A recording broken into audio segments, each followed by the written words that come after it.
सलाम नाज़रीन, प्रोग्राम खबर से खबर बिन नातिया मिर्ज़ा में खुशामदीद। नाज़रीन, बड़ी सिंपल सी बात है, जब ये हुकूमत आई यानी पीडीएम और उसके इत्तेहादियों की हुकूमत, वो ये कहकर आई कि इमरान खान ने मुल्क का दिवालिया निकाल दिया है, इमरान खान अगर रहेगा तो मुल्क दिवालिया हो जाएगा।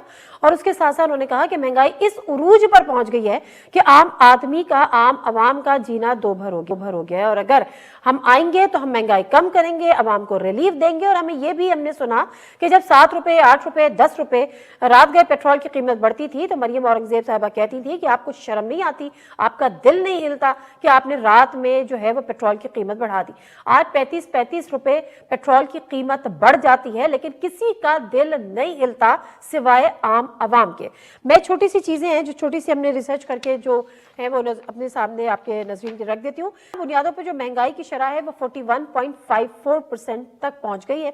महंगाई से सबसे ज्यादा 44,000 माहाना तक कमाने वाला उससे मुतासिर होते हैं।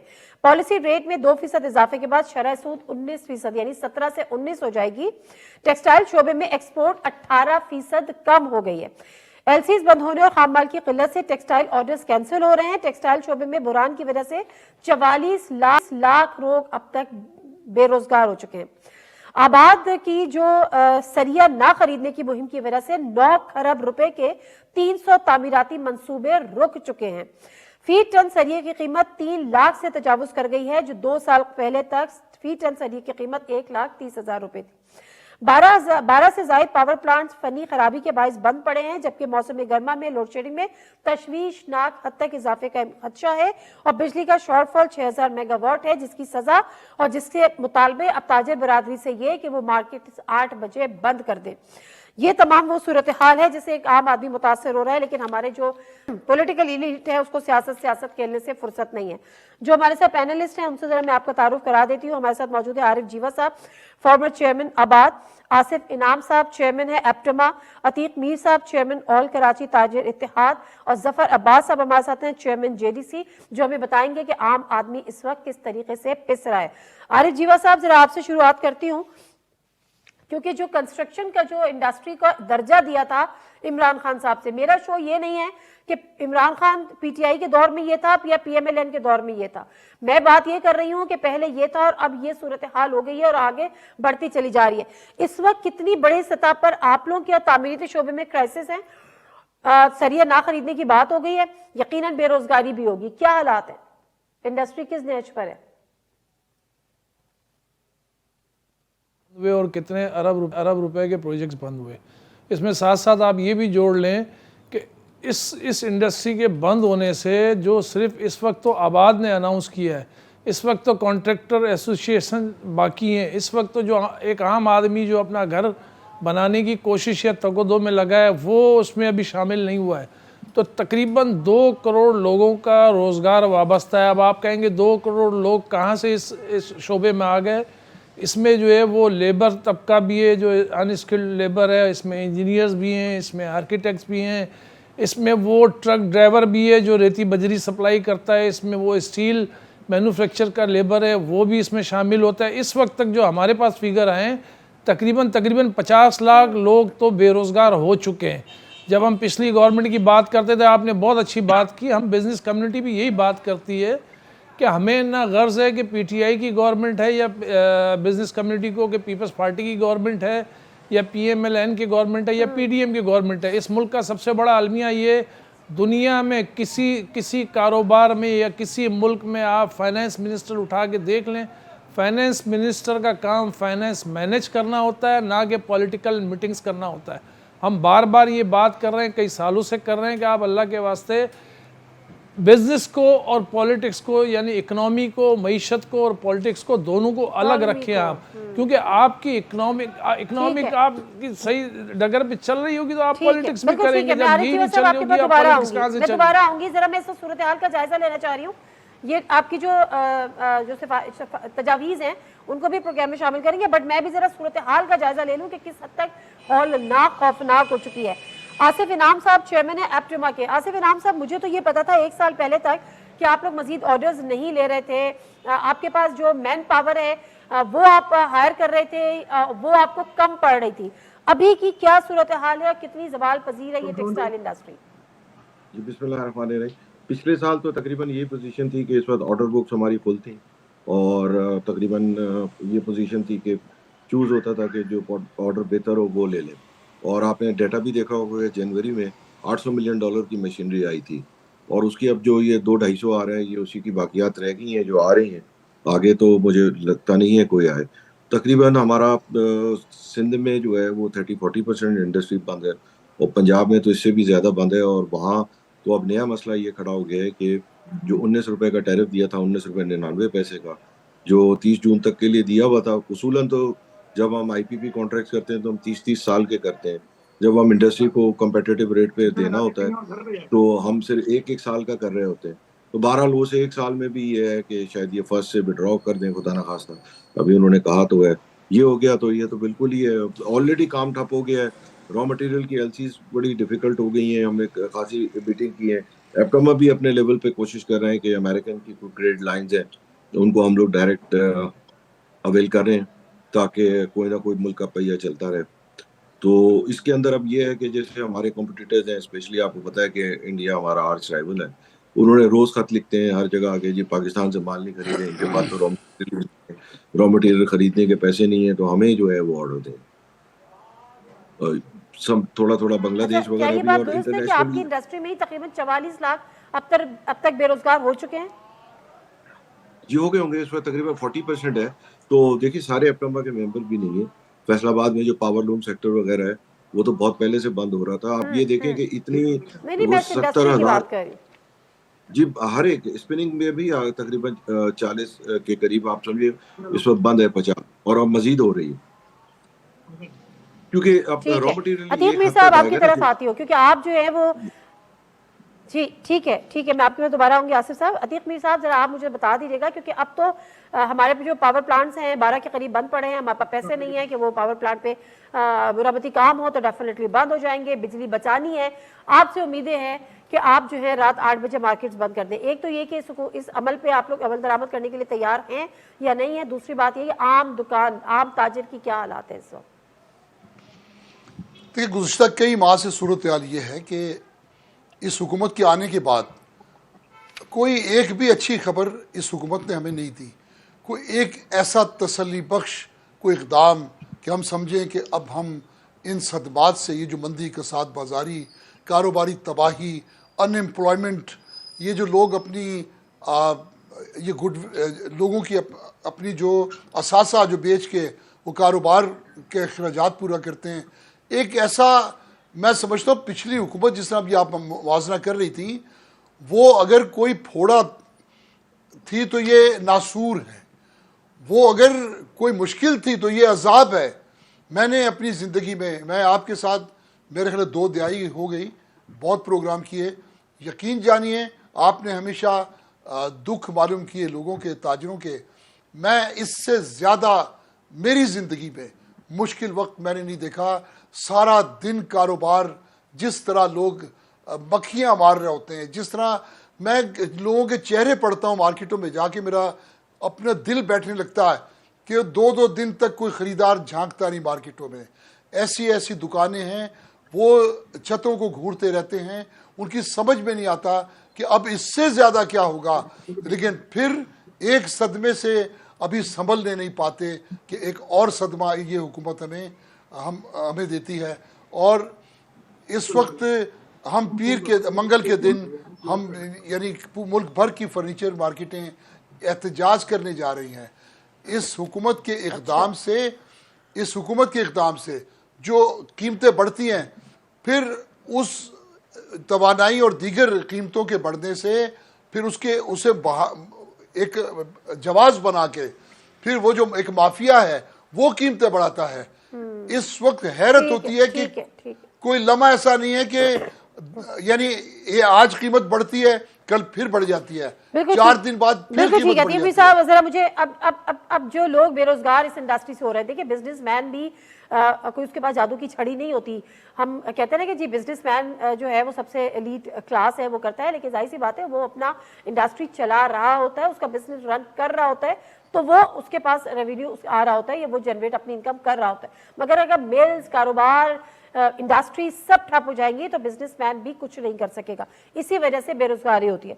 जफर अब्बास साहब, क्योंकि मैं आपको हमेशा आपके क्लिप्स भी देख रही होती हूँ, आप लोगों में जा रहे होते हैं, ऑलरेडी एक बेरोजगारी थी, ऑलरेडी एक गुर्बत थी, और ऑलरेडी एक महंगाई थी, लेकिन ये जो एक जिसको वो अजाब का नाम भी दे रहे हैं, ये एक बहुत बड़ा जो इस किस्म का बुमा है, इसमें क्या अब आम आवाम के लिए क्या है? और ये जो बेरोजगार लोगों की तादाद में लाखों में इस तरह से इजाफा हो रहा है, ये किस तरह से मैनेज होगा इस मुल्क में? देखिए, मैं आपको बता दूं, बेरोजगारी से बड़ी कयामत जो है वो उनके लिए जो बेचारे जो रोजगार पे थे, समझते थे कि हमारे हालात अच्छे हैं, हम अच्छी तनख्वाहें कमा रहे हैं, हम जी 60,000 रुपए महीना कमाते हैं, हम 70,000 रुपए महीना कमाते हैं, हम 1 लाख रुपए महीना कमाते हैं। आप यकीन जानिए वो लोग भी इस वक्त लोगों से कर्जा मांग रहे हैं, भीख मांग रहे हैं। अब बताइए, बेरोजगारी को रोना रोए या जो पाकिस्तान की 80% आवाम एक दूसरे के आगे इस वक्त हाथ फैला रही है, या एक दूसरे को हसरत भरी नजरों से देख रही है कि मैं तुम्हारी बेटी की शादी में कुछ नहीं दूंगा, तुमने मेरी बेटी को फ्रिज दिया था, मैं नहीं दे सकता तुम्हें कुछ, क्योंकि मेरे घर में खाने कोई नहीं है। आप इस वक्त तलाक का रेशो देख लें, आप डर जाएंगे। हम फलाई इदारे में बैठे हुए, यकीन जाने हर दूसरा केस यही आ रहा है। क्या हो गया जी? शौहर जो पैसे लेकर आ रहा है, बच्चों को खाना पूरा नहीं हो रहा, शौहर रो रहा है, कह रहा है मैं एक नौकरी कर रहा हूं सुबह 9 से लेकर शाम 6 तक की, दूसरी नौकरी कर रहा हूं शाम 7 से रात 2 बजे तक की, मैं और क्या करूं? बात सोचने वाली है कि जब 30 रुपए और 40 रुपए वाला आटा 110 रुपए किलो हो जाएगा, यानी 100 रुपए का मिल रहा था।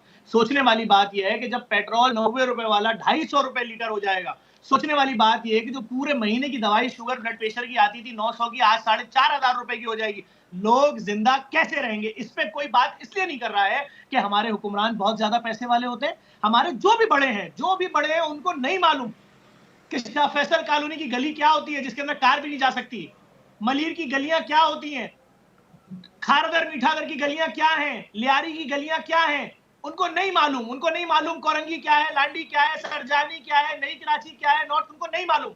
ये 80% तो कराची, अभी मैं पूरे पाकिस्तान की बात ही नहीं कर रहा हूं। बात यह है कि लोगों की कमर टूट गई है।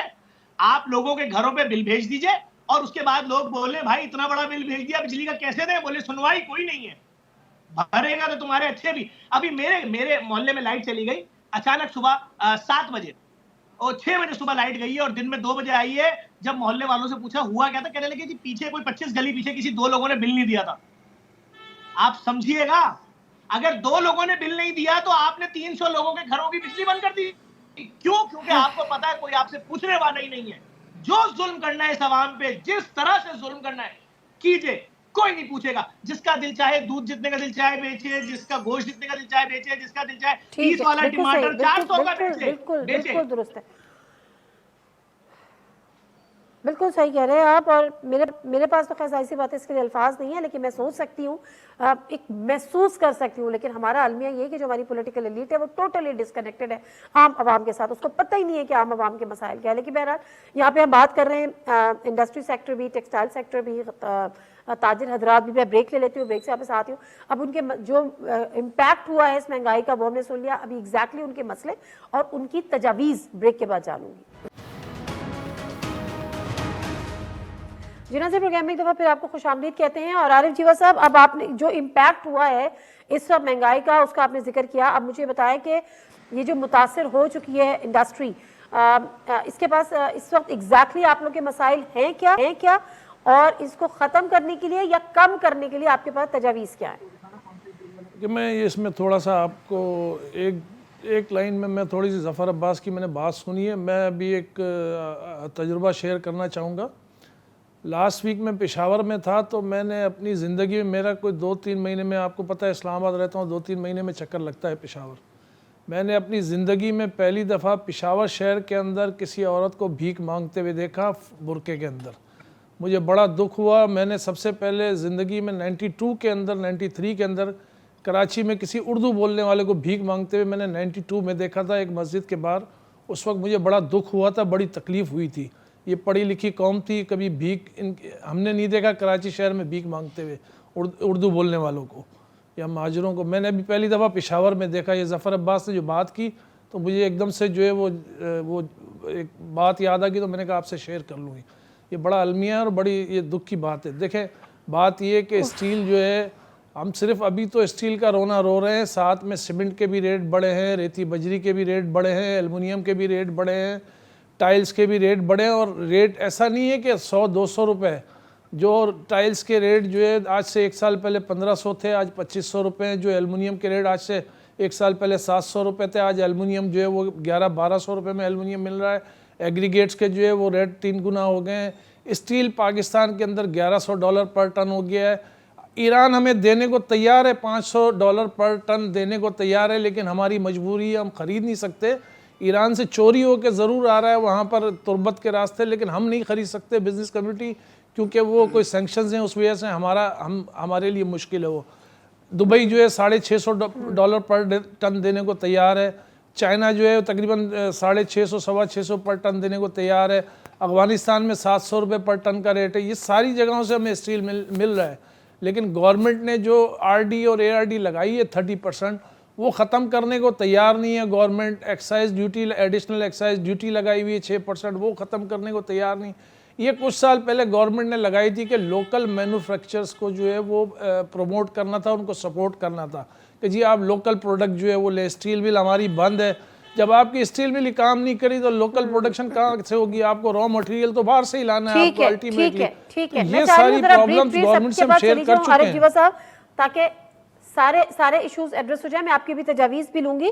आसिफ इनाम साहब, अब एक मसला तो ये है, देखिए जो चीज़ें गिनवा रहे हैं, दूसरी बात अगर हम गवर्नमेंट साइड से पूछेंगे वो कहेंगे जी खजाना खाली है, हम क्या करें, पिछली गवर्नमेंट ने ये कर दिया था, हमारे पास लोन्स इतने हैं, हमें उसको चुकाना है, IMF के साथ डील करनी है। अब इन तमाम चीज़ों को मद्देनजर रखते हुए अब आप बताइएगा कि इस वक्त क्या मसाइल हैं आपकी इंडस्ट्री के, जो आप गवर्नमेंट से चाहते हैं कि वो हल हो?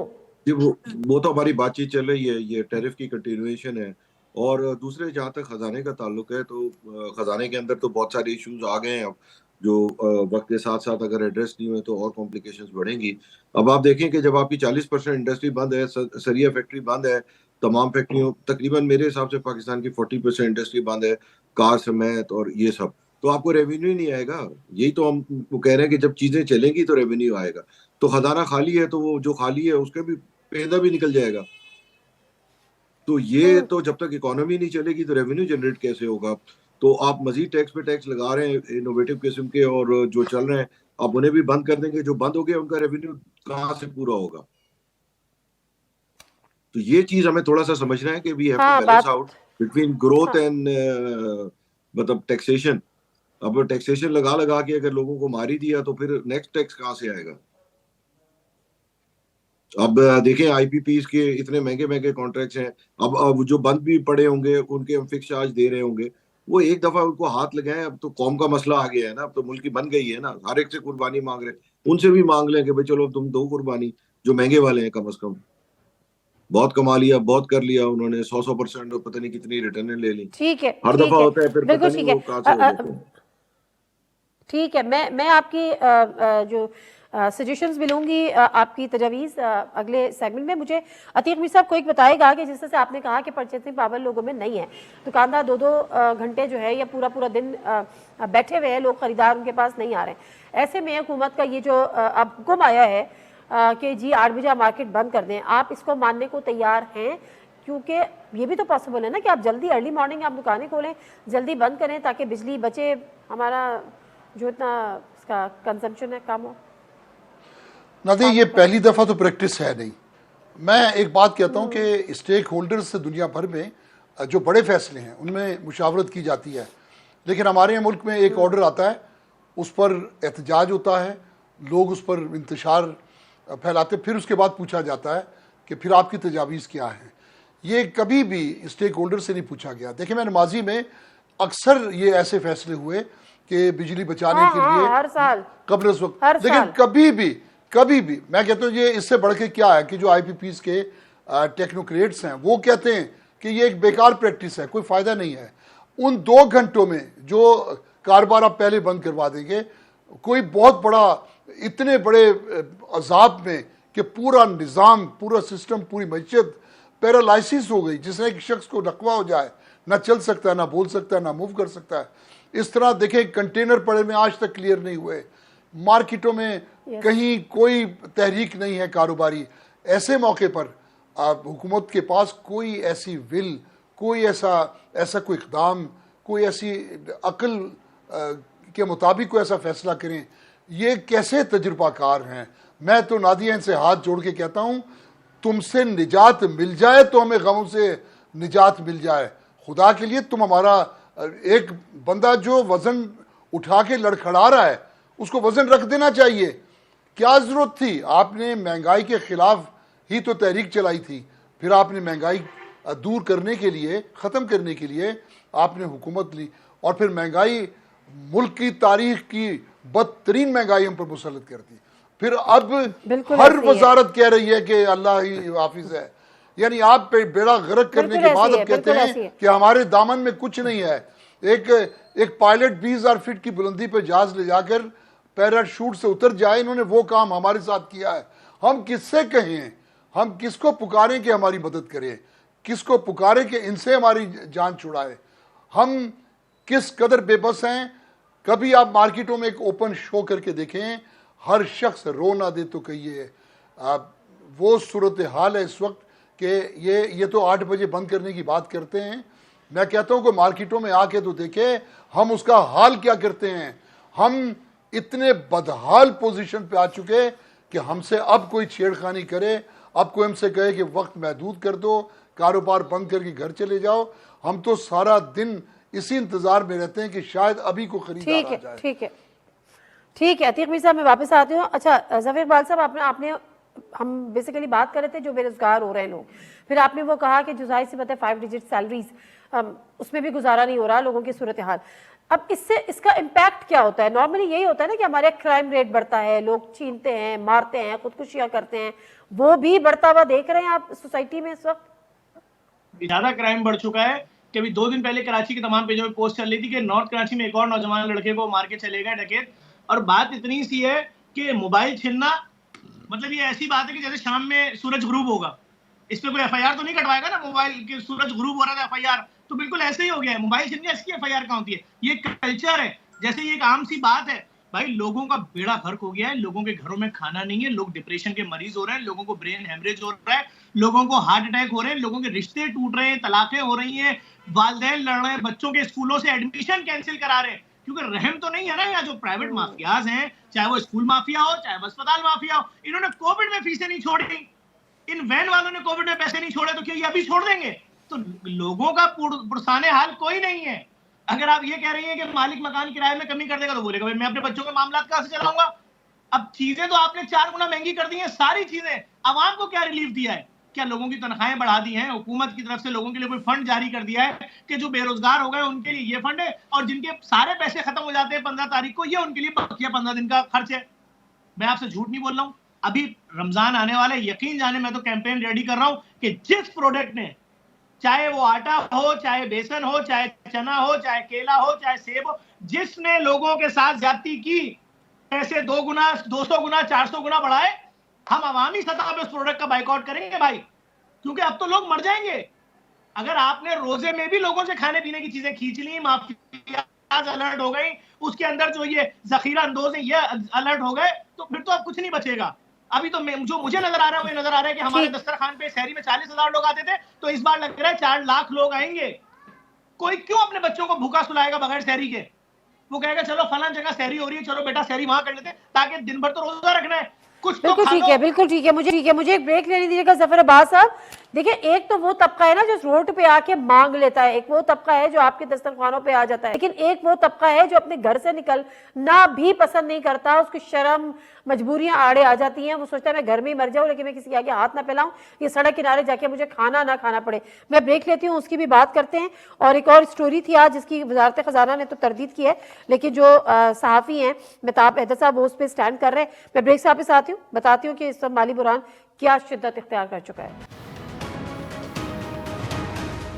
जी नज़र प्रोग्राम में एक दफ़ा फिर आपको खुशामदीद कहते हैं। बारिश जीवा साहब, इन तमाम चीज़ों को मद्देनजर रखते हुए, बल्कि मैं ज़रा एक चीज़ मुझे अपने नाज़रीन से शेयर करनी है, क्योंकि जो आज के द न्यूज़ में भी खबर थी, जंग की भी खबर थी कि माली बुरहान शिद्दत इख्तियार कर गया है, तमाम वजारतों, डिवीजन और महकमों की तनख्वाहें रोकने का हुक्म है और इस पर, और उन्होंने कहा कि इससे मुंसलिक बिल की अदायगी का हुक्म भी हुक्म सानी तक बंद करने का हुक्म दे दिया है, हत्ता कि तनख्वाहों की अदायगी भी रोक दी है।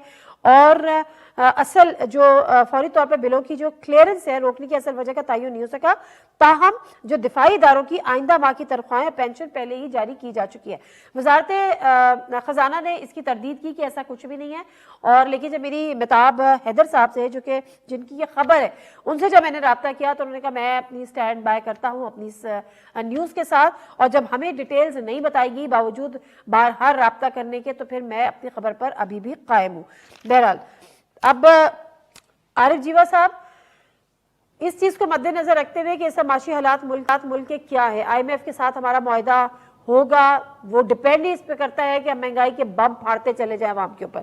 आपकी तजावीज़ क्या है कि कुछ ना कुछ कंस्ट्रक्शन इंडस्ट्री जो है वो चले, पहिया चले कम से कम, ताकि लोग बेरोजगारी में कमी तो हो कम से कम। देखिए, उधार पे तो ना घर चलते हैं, ना कारोबार चलते हैं, ना मुल्क चलता है। हम सारी ज़िंदगी उधार पे ही चलते आए, तो ये तो होना ही था जो आज जो हमें नज़र आ रहा है, ये सब कुछ होना ही था। पॉलिसी तो गवर्नमेंट की ये होनी चाहिए कि कम से कम जिस चीज़ को हम यहाँ अपने तय उसको जो है वो प्रोडक्ट अपनी डेवलप कर सकते हैं। मैंने अभी थोड़ी देर पहले आपसे बात की स्टील मिल की। देखिए, 1999 तक तो बेड़ा गर्क कर दिया गया था स्टील मिल का, जो बहुत बड़ा जो है प्रोजेक्ट था हमारा। उसके बाद आहिस्ता आहिस्ता जनरल साहब बैठे मुशर्रफ साहब के ज़माने में, उन्होंने जो है स्टील मिल को दोबारा जो है वो पटरी पर लेकर आए और स्टील मिल में प्रोडक्शन शुरू हुई और हमें वहाँ से ब्लेड मिलना शुरू हुआ स्टील मिल्स को बाहर मार्केट्स के अंदर। लेकिन फिर उसके बाद जब 2007-8 के बाद वो तकरीबन 8, 9, 10 तक वो सिलसिला चला। फिर उसके बाद जो है वो स्टील मिल का ये हाल कर दिया जैसे कोई स्क्रैप का जहाज़ हो, जो जहाज़ स्क्रैप के लिए आते हैं वो हाल कर दिया। हमें सबसे पहले गवर्नमेंट को चाहिए कि जो उनके इदारे गवर्नमेंट नहीं चला सक रही है उनको फोकस करे, ख़ास तौर पे स्टील मिल को अगर प्राइवेटाइज़ करना है तो प्राइवेटाइज़ करे और उसको चलवाने की कोशिश करे स्टील मिल को। ये बहुत ज़रूरी जो है वो इक़दाम होगा गवर्नमेंट की तरफ से। टाइल इंडस्ट्री के लिए हमने बड़ी कोशिशें की यहाँ पे प्लांट, और हमने तकरीबन सब आबाद के मेम्बरान ने मिल के गुजरांवाला की, सियालकोट की, हमने टाइल इंडस्ट्रीज़ को सपोर्ट किया कि नहीं हम लोकल अपनी प्रोडक्ट इस्तेमाल करेंगे, और पूरे पाकिस्तान में हमने उनको इंट्रोड्यूस कराया और पूरे पाकिस्तान में हमने जो है वो प्रोडक्ट। अब गवर्नमेंट को चाहिए कम से कम RD ARD जो बिला वजह लगी हुई है, जो सिर्फ लगाई गई थी कि लोकल मैन्युफैक्चरर्स को सपोर्ट करने के लिए, उसको फिलफॉर गवर्नमेंट ख़त्म करे ताकि हम जो है दूसरे मुल्क से इंपोर्ट कर सकें, ताकि स्टील की यहाँ पे प्राइस कम हो सके। देखिए, हम एग्रीगेट्स को तो कुछ नहीं कर सकते क्योंकि उसका सबसे बड़ा जो है वो डिपेंड डीजल और पेट्रोल पे करता है। अगर डीजल पेट्रोल आपको मिलता है रशिया से सस्ता और आप अगर उधर से ले आते हैं पेट्रोल आप सस्ता, तो फिर कोई हमें जो है वो उसका फ़ायदा हो सकता है। बाकी लोकल टाइल इंडस्ट्रीज में आजकल कार्टेल बना हुआ है, उस कार्टेल को तोड़ना पड़ेगा गवर्नमेंट को। मोनोपोली कमीशन किस लिए बनाया हुआ है आपने इसीलिए बनाया हुआ है। कोई एक मैडम पिछले 6 साल से उस पर बैठी हुई है DG बन के। कौन सा इदारा है जिसमें 6-6 साल जो है वो एक सेक्रेटरी जो है वो पोस्ट रहता है और एक DG जो है पोस्ट रहती है? किसी को ये कुछ नहीं कहता, ना सीमेंट इंडस्ट्री के लोगों को, ना ये किसी और इंडस्ट्री। सब आजकल कार्टेल बना के चल रहे हैं, सब अपनी प्राइस खुद खोलते हैं। तो इसमें गवर्नमेंट को चाहिए कि कम से कम कॉमर्स मिनिस्ट्री और फाइनेंस मिनिस्ट्री एक्टिव हो। अगर इसाक डार साहब के पास वक्त नहीं है, वो IMF में बिजी हैं, तो सेक्रेटरी फाइनेंस हैं, सेक्रेटरी फाइनेंस के अलावा चेयरमैन FBR हैं, सेक्रेटरी आपके कॉमर्स हैं, उनको इन सब चीज़ों को देखना चाहिए। बिल्कुल ठीक है। सॉरी, माजरत जीवा साहब, टाइम कम है। मैं चाह रही हूँ कि सब तमाम जो है वो चीज़ें कवर हो। आसिफ इनाम साहब, यही सवाल आपसे है कि इन तमाम चीज़ों को माइंड में रखते हुए क्या आपकी एक्सपेक्टेशंस है और क्या आपकी डिमांड्स हैं इस हुकूमत से? देखिए, IMF की जो डिमांड है वो तो बड़ी रीजनेबल है। वो ये कहते हैं हमेशा कि जी आप सस्टेनेबल प्लान दें, और उनका नॉर्मली प्रोग्राम का जो तरीक़ेकार भी ये होता है कि जब वो प्रोग्राम रिलीज़ करें तो 5 साल तक डिफ़ॉल्ट नहीं होना चाहिए, तो उसको नज़र रख के वो चलते हैं 5 ईयर्स का होराइज़न। मगर आप खुद देख लें कि जब हमारी इंडस्ट्री बंद हो रही है, सब कुछ हो रहा है, अब इंटरेस्ट रेट ऑलरेडी इतना महंगा हो गया है, तो पहली इंडस्ट्री की कमर टूट गई है और रेट बढ़ेगा, और दूसरे इसका 80% तो बोरिंग गवर्नमेंट की है। तो जैसे ही आप इंटरेस्ट रेट बढ़ाएंगे तो गवर्नमेंट का अपना खर्चा बढ़ जाएगा साथ में, तो सस्टेनेबिलिटी जो है वो तो आ ही नहीं सकती। तो आई डाउट कि अगर किसी तरह ये कोई कर आके खींच भी ले तो उससे 1-1.5 अरब से कुछ भी नहीं होने वाला। अभी तो मेरे हिसाब से तकरीबन कोई 3-4 अरब के जो है वो तो डॉक्यूमेंट्स ही हैं जो पोर्ट पे और जो पाइपलाइन में है। 1-2 अरब के दूसरे बिल्स हैं जो पेंडिंग है। तो 4-5 अरब तो हमें सिर्फ किक स्टार्ट के लिए चाहिए। और मुझे तो नहीं लगता इतने पैसे मुश्किल से हो सके। हमारी रॉ मटेरियल की एलसी खुल रही हैं, मगर 10 जगह जाके मतलब किस तरह करके खुल रही होती हैं, तो कोई फ्री वो नहीं है। और कमिटमेंट करते हुए भी लोगों को डर लग रहा है टैरिफ का। अब आप देखें कि जून तक का अगर एसआर है और आप उसको मार्च में जो है वो खत्म कर रहे हैं, तो जिसने माल बेचा हुआ हो, कुछ किया हुआ हो, तो उसका तो बिल्कुल ही बेड़ा गर्क हो गया। मतलब मतलब ठीक है, अफसोसनाक ही है। अब तरफ कोई अभी उम्मीद की कोई खास किरण नजर नहीं आ रही। उम्मीद की कोई किरण नज़र नहीं आती। मैं खैर ब्रेक लेती हूँ अतीक मीर साहब, ब्रेक से वापस आऊँगी तो फिर आपसे भी ज़रा कोशिश करूँगी कि अब आप क्या देख रहे हैं हुकूमत की तरफ, क्या आप उनकी क्या आपके मुतालबात हैं और क्या इसके साथ साथ आपकी तजावीज़ हैं।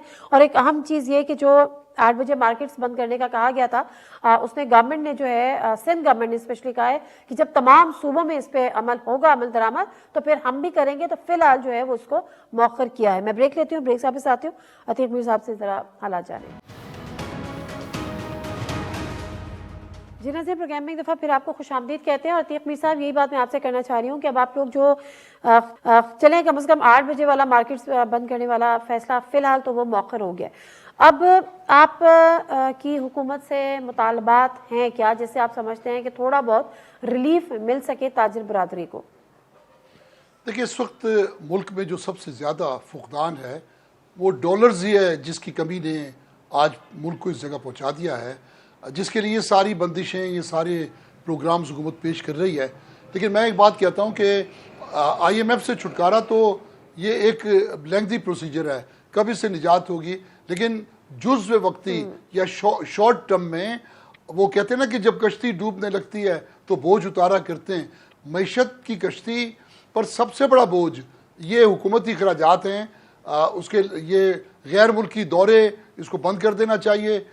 कुछ ऐलानात कल भी किए गए, उस पर अमल दरामद नज़र आना चाहिए। वज़ीर ख़ारजा को रोका जाए, वो एक मुल्क से निकलता है दूसरे में दाखिल हो जाता है, वो तो वेकेशन पे है, वापस ही नहीं आया। इस तरह वो कह रहे हैं अपने खर्चे पे चल रहे हैं, अपने खर्चे पे, ज़ाती खर्चा। खुदा करे, लेकिन ऐसा है तो नहीं, ऐसा लगता तो नहीं। लेकिन मैं ये कहता हूँ नादिया कि इस वक्त इस्तेमाल हो रहे हैं वैसे हुकूमत तस्वीर बने इस इखराजात पे काबू पाने की, तो अवाम भी उनकी बातों पे अमल करें। ये जितने भी ऐवान है हुकूमती, इनकी बिजली में तखफीफ की जाए, इनकी रोकथाम की जाए। हुकूमती इखराजात वाज़े तौर पर अवाम को बताया जाए कि आपने क्या कमी की है, आपने ऐसा क्या किया कि आप इस कुर्बानी में शामिल हैं। सिर्फ एक तरफा आजमाइशी अगर आप लेकर आएंगे तो ऐसा अब नहीं चलेगा। ठीक है आरिफ जीवा साहब, लास्ट कमेंट आपके लेने हैं, जो आप समझते हैं कि इस वक्त हुकूमत के या जो हमारे बाख्तियार हैं, साहिब इख्तियार लोगों के तक आपकी बात पहुँचे। देखिए, मेरे लास्ट कमेंट्स ये हैं कि ये पिछला 1 साल हो गया और मेरा ख्याल है हर दिन जो है वो जिस भी इंडस्ट्री को, आप कोई एक इंडस्ट्री उठा के देख लें कि जो इंडस्ट्री का नुमाइंदा किसी भी प्रोग्राम में हो या किसी भी जगह हो, तो वो अपने सेक्टर के बारे में ये खदशात नहीं ज़ाहिर कर रहा हो कि जी हमारे सेक्टर के अंदर दिन ब दिन जो है वो मंदी आती जा रही है। यही टेक्सटाइल सेक्टर था जो पिछली गवर्नमेंट के दौर में बहुत ज़्यादा फ्लरिश किया। यही कंस्ट्रक्शन सेक्टर था जिसने बूम देखा पिछले 1 साल पहले।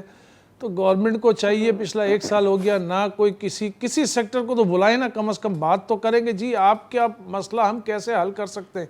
किसी स्टेक होल्डर, चले हमें नहीं बुलाएं, कंस्ट्रक्शन सेक्टर को नहीं बुलाएं, जो इंडस्ट्री चल रही थी टेक्सटाइल की उनको बुलाएं और इंडस्ट्रीज़ के लोगों को बुलाएंगे, भाई आपके मामलात क्या है, क्या सबको छोड़े। Federation Pakistan chamber of commerce और इंडस्ट्री के नुमाइंदों को बुला के उनसे बात करें कि जी आप बताएं हम किस तरीके से हल करें, हमें समझ में नहीं आ रहा, क्योंकि हम तो सिर्फ 27 किलोमीटर के इलाके में हमारी हुकूमत है, हम 28वें किलोमीटर में जा नहीं सकते, हम वहाँ पे सिर्फ पौधे लगा सकते हैं, रोड बना सकते हैं 27 किलोमीटर के अंदर, उसके ज़्यादा हमारे पास 18 अमेंडमेंट के बाद कोई पावर्स नहीं है।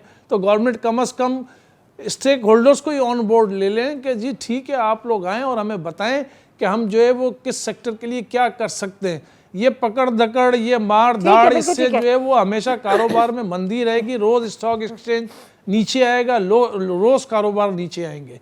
तो गवर्नमेंट को कम से कम दोबारा मैं कहूँगा इकोनॉमी को और पॉलिटिक्स को दोनों को अलग कर देना चाहिए।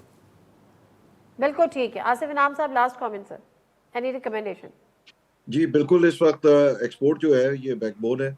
और अगर आज हम देखें कि तकरीबन दिसंबर और जनवरी में ही हमारा एक्सपोर्ट और रेमिटेंस में $1 का नुकसान हो गया है।